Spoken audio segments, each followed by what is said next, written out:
ಈ ಸರ್ಕಾರ ಜಾಸ್ತಿ ದಿನ ಉಳಿಯಲ್ಲ.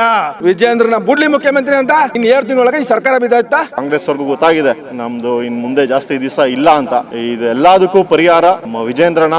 ಯಡಿಯೂರಪ್ಪ ಒಂದು ಶಕ್ತಿ. ಯಡಿಯೂರಪ್ಪ ಅಂದ್ರೆ ಬಿಜೆಪಿ, ಬಿಜೆಪಿ ಅಂದ್ರೆ ಯಡಿಯೂರಪ್ಪ. ಬಿಜೆಪಿ ಅಧಿಕಾರಕ್ಕೆ ಬಂದೇ ಬರುತ್ತೆ 28ರಲ್ಲಿ ಮತ್ತು ವಿಜೇಂದ್ರನ ಮುಖ್ಯಮಂತ್ರಿ ಆಗೇ ಆಗ್ತಾರೆ. ಇವತ್ತು ಏನೇ ಸಬ್ ರಿಜಿಸ್ಟರ್ ಆಫೀಸ್ಗೆ ಹೋಗಿ ನೀವು ಲಂಚ, ಒಂದು ಜನ ಪ್ರಮಾಣ ಪತ್ರ ಇಸ್ಕೊಳ್ಳೋಗಿ ಲಂಚ, ಎಲ್ಲ ಹೋಗಿ ಲಂಚ ಲಂಚ ಲಂಚ. ವಿಜೇಂದ್ರನ ಘೋಷಣೆ ಮಾಡ್ಲಿ, ಸರ್ಕಾರ ಬಿದ್ದಾಯ್ತು. ಮುಂದಿನ ತಿಂಗಳು ನಮ್ಮ ಸರ್ಕಾರ ಇನ್ನೂ ಸೀಟ್ ಗೆಲ್ತೀವಿ. ನಮ್ಮ ಚಾಮರಾಜನಗರ ಜಿಲ್ಲೆಗೆ ಯಡಿಯೂರಪ್ಪನವರ ದೇವರು. ಇದು 100% ಸತ್ತ. BSY ಅಭಿಮಾನೋತ್ಸವ 50ನೇ ವರ್ಷದ ಅಭಿಮಾನೋತ್ಸವ ನಾವೇನು ಇವತ್ತು ಕಣ್ಣಲ್ಲಿ ಇದೆಲ್ಲ ನೋಡ್ತಾ ಇದೀವಿ. ಇದೆಲ್ಲ ಒಂದು ಜಾತ್ರೆ ಸಂಭ್ರಮ. ನಮಗೆಲ್ಲ ನಮ್ಮ ಮನೆ ಫಂಕ್ಷನ್ನು ಅಥವಾ ನಮ್ಮ ಊರ್ ಫಂಕ್ಷನ್ನು, ನಮ್ಮ ರಾಜ್ಯದ ಫಂಕ್ಷನ್ನು, ಆ ಥರ ಒಂದು ಸಂಭ್ರಮ ಇದೆ. ನಾವೆಲ್ಲ ಯುವಕರು ಕೇಳ್ತಾ ಇದ್ವಿ, ಯಡಿಯೂರಪ್ಪಾಜಿಯವರು ಹಂಗೆ ಮಾಡಿದ್ರು, ಹಿಂಗೆ ಮಾಡಿದ್ರು, ಹಿಂಗೆ ಆಗ್ತಾಯಿದ್ರು ಅಂತ. ಆದರೆ ಈಗ ನಾವು ಇದನ್ನೆಲ್ಲ ಕೂಡ BY ವಿಜೇಂದ್ರನ ಮೂಲಕ ನೋಡ್ತಾ ಇದ್ದೀವಿ ಇವತ್ತಿನ ದಿವಸ. ಯಡಿಯೂರಪ್ಪಾಜಿಯವ್ರ ಹೋರಾಟ ಆಗಲಿ, ನಮ್ಮಂಥ ಯುವಕರನ್ನ ಅವರು ಒಗ್ಗೂಡಿಸೋದಾಗಲಿ, ಕೆಲಸ ಕಾರ್ಯದಲ್ಲಿ ತೊಡಗಿಸೋದಾಗಲಿ, ಸಮಾಜಮುಖಿಯಾಗಿ ಇದರಲ್ಲೆಲ್ಲ ವಿಜೇಂದ್ರನವರು ಈಗಾಗಲೇ ತುಂಬ ನಮ್ಮನ್ನ ಒಗ್ಗೂಡಿಸಿ ಎಲ್ಲ ಕೆಲಸ ಮಾಡಿಸ್ತಾ ಇದ್ದಾರೆ. ನಮಗೆಲ್ಲ ಗೊತ್ತು ಇವತ್ತಿನ ಕಾಂಗ್ರೆಸ್ ಸರ್ಕಾರ ಏನು ಮಾಡ್ತಾ ಇದೆ. ನಮ್ಮ ಊರಲ್ಲಿ ಆಲೇ 3 ತಿಂಗಳು 4 ತಿಂಗಳಾಯಿತು ವಯಸ್ಸಾದವ್ರಿಗೆ ಪೆನ್ಷನ್ ಬಂದಿಲ್ಲ. ರೇಷನ್ ಕಾರ್ಡು ಅರ್ಧಕ್ಕರ್ಧ ಜನ BPL ಇಂದ ಕಿತ್ತಾಕ್ತಾ ಇದ್ದಾರೆ.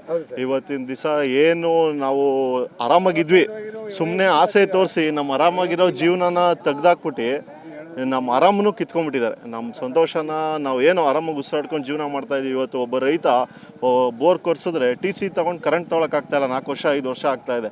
ಅದೇ ಯಡಿಯೂರಪ್ಪಾಜಿಯವರು ಇದ್ದಾಗ ಬರೀ 25 ಸಾವಿರ ಕಟ್ಟಿದ್ರೆ ನಾವೇ 25-30 ಸಾವಿರ ಕಟ್ಟಿ ತೊಗೊಂಡಿದ್ವಿ. ಆದರೆ ಇವತ್ತಿನ ದಿವಸ ಯಾರು ಕೊರಿಸ್ತಾ ಇದ್ದಾರೆ, ಅವ್ರು 5 ಲಕ್ಷ 10 ಲಕ್ಷ ಕೊಟ್ಟರು ನಮ್ಮ ಕಡೆ ಎಲ್ಲ TC ತೊಗೊಂಡು ಬೋರ್ ಕೊರಿಸಿ ನೀರು ಹರ್ಸೋಕ್ಕಾಗ್ತಾಯಿಲ್ಲ. ಸೊ ಇದಾಗಲೇ ಕೊನೆ ಅಂತ ಬಂದುಬಿಟ್ಟಿದೆ. ಕಾಂಗ್ರೆಸ್ ಅವ್ರಿಗೂ ಗೊತ್ತಾಗಿದೆ ನಮ್ಮದು ಇನ್ನು ಮುಂದೆ ಜಾಸ್ತಿ ದಿವಸ ಇಲ್ಲ ಅಂತ. ಇದೆಲ್ಲದಕ್ಕೂ ಪರಿಹಾರ ನಮ್ಮ ವಿಜೇಂದ್ರನ. ಮುಂದಿನ ದಿವಸ BJP ಅಧಿಕಾರಕ್ಕೆ ಬಂದೇ ಬರುತ್ತೆ 28ರಲ್ಲಿ ಮತ್ತು ವಿಜೇಂದ್ರನ ಮುಖ್ಯಮಂತ್ರಿ ಆಗೇ ಆಗ್ತಾರೆ. ಅದೆಲ್ಲ ಆ ಶುಭಗಳಿಗೆ ಇವತ್ತಿಂದನೇ ಶಂಕುಸ್ಥಾಪನೆ ಅಂತೀವಲ್ಲ, ಇವತ್ತು ಪ್ರಾರಂಭ ಆಗಿದೆ. 2028 ಮೇಗೆ ಖಂಡಿತವಾಗ್ಲೂ ವಿಜೇಂದ್ರನವರು ಪ್ರಮಾಣ ವಚನ ಸ್ವೀಕರಿಸ್ತಾರೆ. ಅವತ್ತು ಕೂಡ ಇದೇ ರೀತಿ ಲಕ್ಷಾಂತರ ಜನ ಸೇರಿ ನಾವೆಲ್ಲರನ್ನೂ ಅವ್ರನ್ನ ಅಭಿನಂದಿಸ್ತೀವಿ. ಅಂದ್ರೆ ಎಷ್ಟು ಸೀಟ್ಗಳು ಬರ್ಬೋದು ಸಾರ್ವತ್ರಿಕ ಚುನಾವಣೆಯಲ್ಲಿ? ಸರ್, ಎಷ್ಟು ಬರುತ್ತೆ ಏನು ನಾವು ಈಗಲೇ ಏನು ಹೇಳಲ್ಲ. ಬಟ್ 150ಕ್ಕೂ ಹೆಚ್ಚು ಸ್ಥಾನ ನಾವು ಖಂಡಿತ BJP ಗೆದ್ದೇ ಗೆಲ್ಲುತ್ತೆ. ವಿಜೇಂದ್ರನವರು ಮುಂದಿನ ಮುಖ್ಯಮಂತ್ರಿ ಆಗೇ ಆಗ್ತಾರೆ sir. Okay brother, thank you. ತಮ್ಮ ಹೆಸರು? ನಾನು ಧನುಷ್ ಅಂತ ಹೇಳಿ, ವೀರಾಪುರ, ಮಾಗಡಿ ತಾಲೂಕು, ರಾಮನಗರ ಜಿಲ್ಲೆ. Thank you. ಬನ್ನಿ. ನನ್ನ ಹೆಸರು ಬಸವಣ್ಣ ಅಂತ, ಚಾಮರಾಜನಗರ ತಾಲೂಕು ಮತ್ತು ಜಿಲ್ಲೆಯಿಂದ ಬಂದಿದ್ದೀನಿ. ಈಗ ಇದು ಯಡಿಯೂರಪ್ಪನವರ ವ್ಯಕ್ತಿಯೆಲ್ಲ ಒಂದು ಅಭಿಮಾನೋತ್ಸವ. ವ್ಯಕ್ತಿಯೆಲ್ಲ ಯಡಿಯೂರಪ್ಪ ಒಂದು ಶಕ್ತಿ, ರಾಜ್ಯದ ಶಕ್ತಿ ಅನ್ನೋಕ್ಕಿಂತ ದೇಶದ ಶಕ್ತಿ. ಯಡಿಯೂರಪ್ಪ ಅಂದರೆ BJP, BJP ಅಂದರೆ ಯಡಿಯೂರಪ್ಪ. ಹೈಕಮಾಂಡ್ ಅಂದರೆ ಯಡಿಯೂರಪ್ಪನವರು ಮಾಡದಂಥ ಯೋಜನೆ ಇಲ್ಲ ನೋಡಿ. ಕೃಷಿ ಭಾಗ್ಯ ಕೊಟ್ಟಿರೋ, ವಿದ್ಯುತ್ ಭಾಗ್ಯ ಕೊಟ್ಟರೆ, ಹೆಣ್ಮಕ್ಳಿಗೆ ಭಾಗ್ಯಲಕ್ಷ್ಮಿ ಭಾಗ್ಯ ಕೊಟ್ಟವ್ರೆ, ಮತ್ತು ಸೈಕಲ್ ಭಾಗ್ಯ ಕೊಟ್ಟವ್ರೆ, ಬಿಸಿ ಊಟದ ಭಾಗ್ಯ ಯೋಜನೆ ಕೊಟ್ಟರೆ, ಕೆರೆಗಳಿಗೆ ನೀರು ತುಂಬೋ ಯೋಜನೆ ಕೊಟ್ಟಿರ್ಬೋದು. ಇವ್ರು ಹೇಳ್ತಾರಲ್ಲ, ಆಡಳಿತ ಪಕ್ಷದ ನಮ್ಮ ಕಾಂಗ್ರೆಸ್ ಸರ್ಕಾರದವ್ರು ಹೇಳ್ತಾರಲ್ಲ, ಗ್ಯಾಸ್ ರೈಟ್ ಜಾಸ್ತಿ ಮಾಡಿಬಿಟ್ರು, 1,000 ಮಾಡಿಬಿಟ್ರು, 930 ಮಾಡಿಬಿಟ್ರು ಅಂತ. ಒಬ್ಬ ರೈತ BJP ನಮ್ಮ ಯಡಿಯೂರಪ್ಪನವ್ರು ಇದ್ದಾಗ, ನಾಯಕರಿದ್ದಾಗ ಒಬ್ಬ ರೈತ TC ಬೇಕಾದ್ರೆ 25ರಿಂದ 20 ಸಾವಿರ ಕೊಟ್ಟರೆ TC ತಂದು ಹಾಕ್ತಿದ್ರು, ಎಲ್ಲ ಫ್ರೀ TC ತಂದು ಕೊಡ್ತಿರು. ಇವತ್ತು ಒಬ್ಬ ರೈತ, ರಾಜ್ಯದ ರೈತ ಯಾವುದೇ ಮೂಲ ಸಂಕಷ್ಟದಲ್ಲಿದ್ದಾನೆ, ಮಳೆ ಇಲ್ಲ, ಬೆಳೆ ಇಲ್ಲ, ರೈಟ್ ಇಲ್ಲ. ಇವತ್ತು ಒಂದು TCಗೆ 3ರಿಂದ 3.5 ಲಕ್ಷ ವಸೂಲು ಮಾಡ್ತಾಯಿದ್ದಾರೆ. ಇವತ್ತು ಇದೆಲ್ಲ ಅನ್ಯಾಯ ಅಲ್ವಾ? ನಮ್ಮ ಇವತ್ತು ಏನೇ ಸಬ್ ರಿಜಿಸ್ಟರ್ ಆಫೀಸ್ಗೆ ಹೋಗಿ ನೀವು ಲಂಚ, ಒಂದು ಜನ ಪ್ರಮಾಣ ಪತ್ರ ಇಸ್ಕೊಳ್ಳೋಗಿ ಲಂಚ, ಎಲ್ಲ ಹೋಗಿ ಲಂಚ ಲಂಚ ಲಂಚ. ನಮ್ಮ ಯಡಿಯೂರಪ್ಪನವ್ರು ಇದ್ದಾಗ ಈ ಥರ ಇತ್ತ, 25 ಸಾವಿರಕ್ಕೆ TC ಕೊಡ್ತಿರು. ಇವರು ಗ್ಯಾಸ್ ರೈಟ್ 30 ರೂಪಾಯಿ ಜಾಸ್ತಿ ಮಾಡೋದು ಅಂತ ಇವರು ಬೋರ್ಡ್ ಇಟ್ಕೊ ಬರ್ತಾವ್ರಲ್ಲ, ಬೊಬ್ಬೆ ಹೊಡಿತಾವ್ರಲ್ಲ ಇವರು. ಇವತ್ತು ಒಬ್ಬ ರೈತ, ಸಾಮಾನ್ಯ ರೈತ ವಿಷ ಕುಡಿಯೋ ಮಟ್ಟಕ್ಕೆ ಬಂದಿದೆ. ಒಂದು TC ಕೇಳಿದ್ರೆ ಅವ್ರಿಗೆ ನೀರು ಓಡಿಸ್ಕೊಳ್ಳೋಕೆ ಒಂದು TC ಕೊಡಿ ಸ್ವಾಮಿ ಅಂದ್ರೆ 3.5 ಲಕ್ಷ 4 ಲಕ್ಷ ಕೇಳ್ತಾ ಇದ್ದಾರಲ್ಲ ಈ ಸರ್ಕಾರದವರು. ಇವ್ರಿಗೆ ಏನು ಮಾಡಬೇಕು ರೈತರು? ನಮ್ಮ ರೈತ ಮುಖಂಡ ನಾಯಕ BS ಯಡಿಯೂರಪ್ಪ ಇದ್ದಾಗ 25 ಸಾವಿರಕ್ಕೆ TC ತಂದು ಕೊಡ್ತಿದ್ರು. ಇವತ್ತು ಇವ್ರು ಈ ಥರ ಮಾಡ್ತಾರಲ್ಲ, ಇದು ತಪ್ಪಲ್ವ? ಇದು ರಾಜ್ಯ ರೈತನಿಗೆ ಬರೆ ಹೇಳ್ದಂಗೆ ಆಗಲಿಲ್ವ ಇದು? ಇವತ್ತು ನೋಡಿ, ಇವತ್ತು ಎಷ್ಟೋ ಜನಗಳಿಗೆ ಅಡುಗೆ ಮನೆಗಳಲ್ಲಿ ರೇಷನ್ ರೈಟ್ ಎಲ್ಲ ಜಾಸ್ತಿ ಮಾಡಿದ್ದಾರೆ. ಅವ್ರು 2,000 ಕೊಡ್ತೀವಿ ಅಂತ ಇಲ್ಲಿ ಗಂಡನ ಹತ್ರ ಕಿತ್ಕೊಳ್ಳೋದು, ಹೆಂಡ್ತಿ ಹತ್ರ ಅಲ್ಲಿ ಸುಲಿಗೆ ಮಾಡೋದು.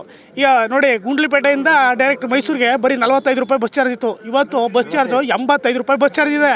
ಆ ದುಡ್ಡನ್ನ ನಮ್ಮ ಮಿಸ್ಸಸ್ ದುಡ್ಡನ್ನ ನಾವೇ ಕೊಟ್ಟಂಗಾಯ್ತು. ಯಾರು ಕೊಟ್ಟಂಗಾಯ್ತು ದುಡ್ಡನ್ನ? ಇದು ಎಲ್ಲಿ ಫ್ರೀ ಬಂತು ಗ್ಯಾರಂಟಿ?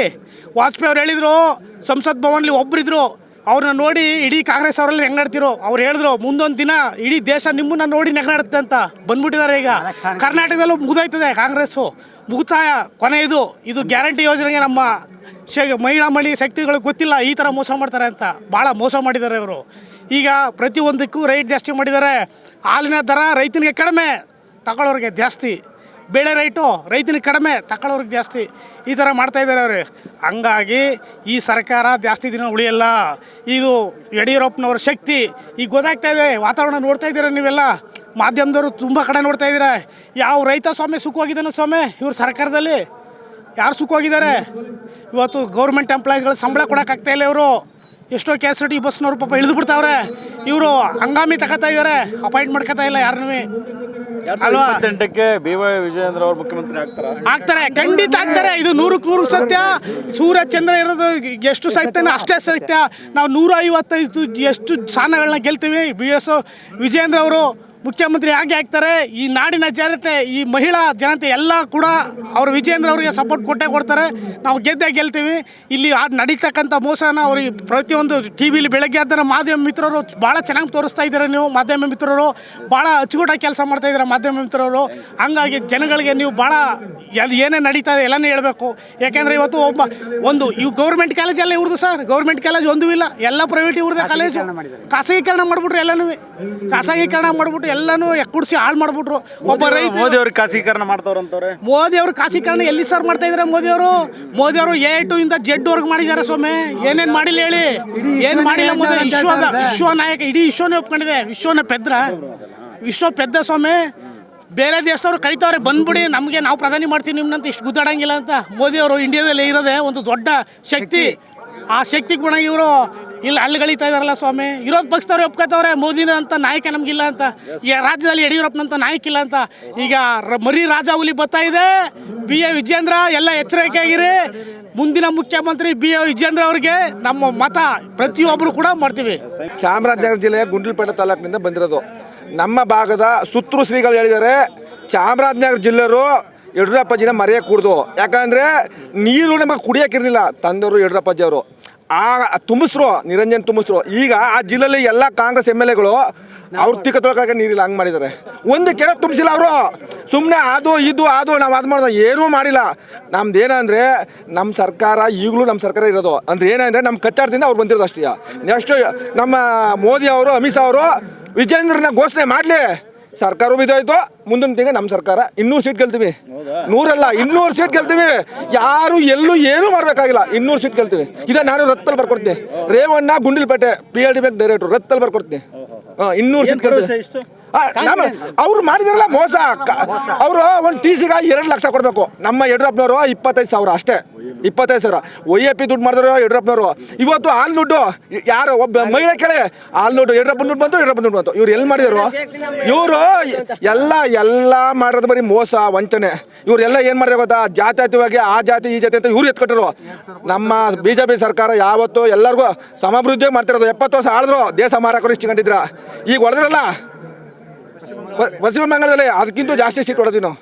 ಖಂಡಿತ ಹೊಡಿತೀವಿ 100ಕ್ಕೆ 100. ಚಾಮರಾಜನಗರ ಜಿಲ್ಲೆಯಲ್ಲಿ ಒಂದು ಕೆರೆ ತುಂಬಿಲ್ಲ. ಬನ್ನಿ ನೋಡಿ ನೀವು, ಎಲ್ಲ ಕೆರೆ ಖಾಲಿ. ನಿರಂಜನ್ ಕುಮಾರ್ ತುಂಬಿಸಿದ್ರು, ಯಡಿಯೂರಪ್ಪನವ್ರು ತುಂಬಿಸಿದ್ರು.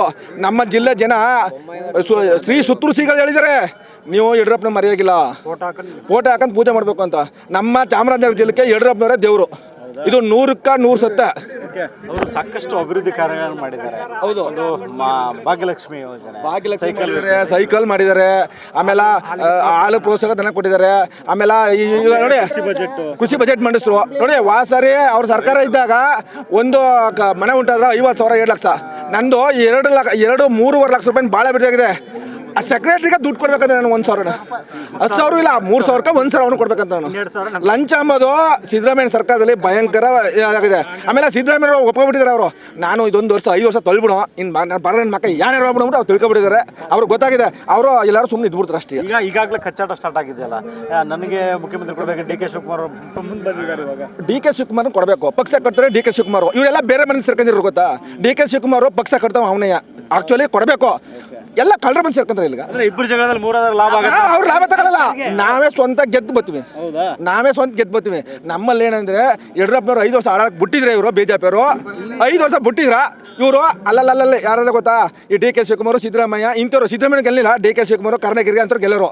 ದೊಡ್ಡ ಲೀಡರ್ಗಳು ಗೆಲ್ಲರು. ಒಂದು 10 ಸೀಟು ಅಷ್ಟೇ. 20 ಪಕ್ಷನೂ ಆಗಲಿಲ್ಲ. ನಮ್ದು ಎಲ್ಲ ಆಗೋದು. ಇವ್ರೇನ ಗೊತ್ತಾ? ಯಡಿಯೂರಪ್ಪನ ಆಳಕ್ಕೆ ಬಿಡ್ಲಿಲ್ಲ. ಹಿಂಗೆ ಕಚ್ಚಾಡಿ ಹಂಗೆ ಮಾಡಿ ಹಿಂಗೆ ಮಾಡ್ಬಿಟ್ರು. ವಿಜಯೇಂದ್ರನ ಹಂಗೆ ಮಾಡಕ್ಕೆ ಬಿಡ್ದು. ವಿಜಯೇಂದ್ರನ ಬಿಡ್ಲಿ ಮುಖ್ಯಮಂತ್ರಿ ಅಂತ ಇನ್ನು 7 ತಿಂಗಳು ಒಳಗೆ ಈ ಸರ್ಕಾರ ಬಿದ್ದಾಯ್ತಾ, ನಮ್ಮ ಸರ್ಕಾರ ರಚನೆ ಆಯ್ತಾ, ಕೇಂದ್ರ ಸರ್ಕಾರ ಅನುದಾನ ಎಲ್ಲ ಬರ್ತದ. ಚಾಮರಾಜನಗರ ಜಿಲ್ಲೆ ಎಲ್ಲ ಕೆರೆ, ಒಂದು ಕೆರೆ ಅಲ್ಲ ಎಲ್ಲ ಕೆರೆ ತುಂಬ್ತವ. ಗುಂಡ್ಲುಪೇಟೆಲ್ಲ BJP ಪಟಕ್ಕೆ ಆಸೆ ಹರಿಸ್ತೀವಿ.